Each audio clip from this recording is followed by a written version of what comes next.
How's it going, guys? Welcome back to the YouTube video. In this video, I'm going to be showing you guys how to hit double taps fairly consistently, almost every time. You can't hit a double tap every single time unless you're Zen. But yeah, I want to point out, me hitting these double taps alone got me SSL in 1v1, as you can see right here. Only person on my entire friends list that's SSL is me, because of these double taps alone. And also, you could use code DICERL in your item shop, and that would be very appreciative from me. So let's get straight into it. So there's a few things that a lot of people, mainly lower ranks, like GC1 and under, they don't get about double taps and, just shots in general. The first thing is that the most important part of any double tap is the first touch. Like, obviously, if I have a first touch like this, I'll hit the double tap almost every time. Whereas if I have a double tap, if I have a first touch like this, there's no way I'm getting a double tap because the first touch wasn't good enough to give me enough longevity in the play to hit the ball again on the backboard, right? And that applies with all kinds of double taps. Like if I go for a flip reset musty, I'm just going to cheat and teleport the ball on my car, and I have it really slow and it can't even reach the backboard well, it's not going to be a good double tap, right? But if I have the same setup, and I go for a flip reset musty, and I actually have it on the backboard, I can just shoot it in the net because of the first touch, or I guess the musty, right? So there's just, I feel like that is very misconstrued amongst people. They think that it's all in like the read of the backboard, which there's an argument to be had there. I won't lie. If you can read where the ball is going to go anywhere on the backboard, you'll definitely be a better player. But try reading a shot that there's no way to hit in the net through a double tap. But yeah, I just wanted to get that out there. Now, my favorite maps for double taps are Backboard Therapy. This one is really great for helping you read balls where they're going to go. And these are very realistic too. I want to point that out as well. These shots are extremely realistic.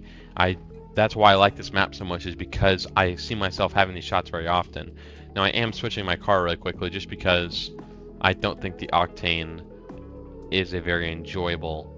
Why am I going in a private match? Because I don't think the Octane is a very enjoyable car for me. But anyways, so in the Finnick, I know, of course, where the ball is going to go in all of these because I've already done this training pack. So it's not entirely fair.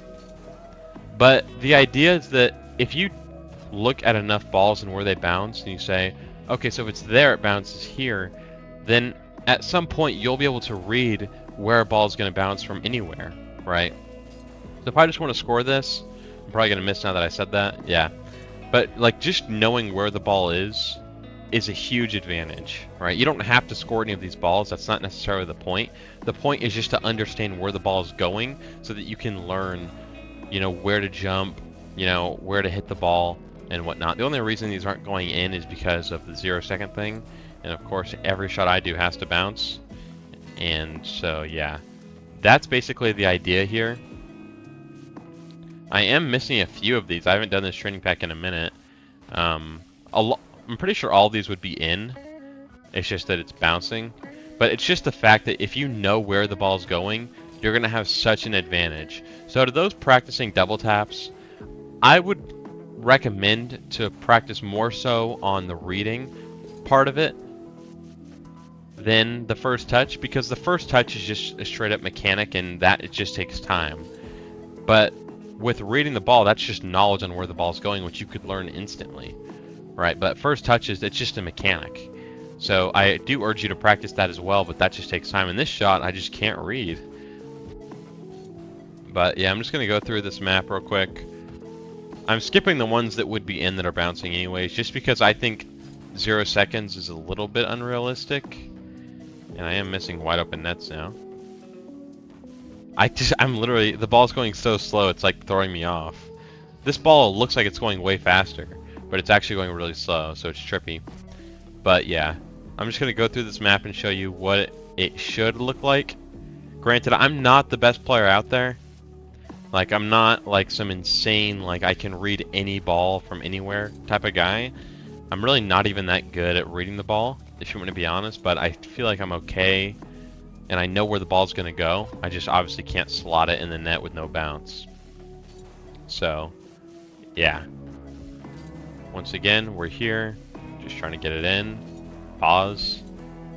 And we're here, looking for a shot. Shot. Halfway through this pack, almost. I changed my mind. I'm not going to go through this entire pack. I want to cover a few other things, and I'm just missing the ball too much, to be honest. I'm just not hitting all the shots I want to hit right now.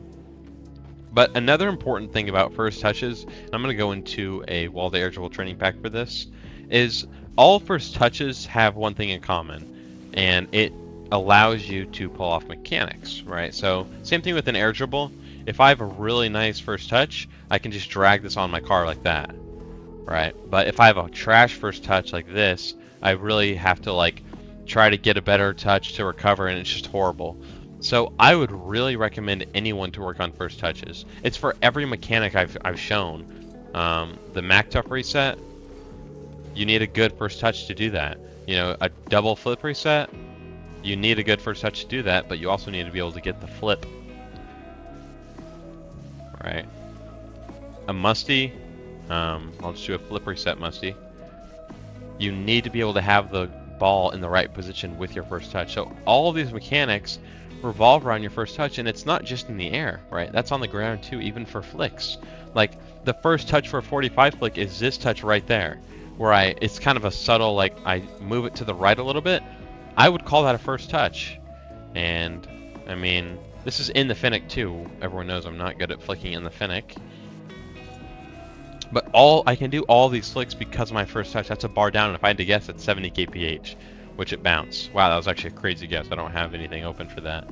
But yeah, it's just all in the first touch. So I would really urge you to practice first touches. Now that hopefully I've convinced you to practice them, how do we practice first touches, right? Great question, viewer. I'll tell you how. You need to go to this wall-to-air dribble map, and you need to sit here, and you need to work on getting the ball in a very soft way, like touching the ball very softly. You need to be able to control where you want this ball to go. You need to tell yourself, okay, I want to get a really soft first touch. Okay.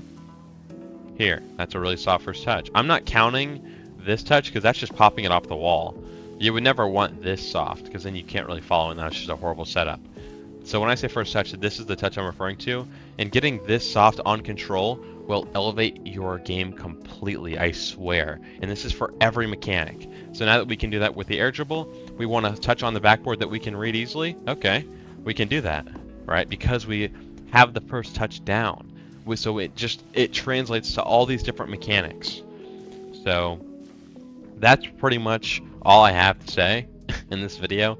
Is first touches most important, but secondly important, you need to be able to read where the ball is going on the backboard, which you could do very simply by just hitting the ball on the backboard, right? It doesn't really take that much time. You just hit it on different spots of the backboard and see where is it going.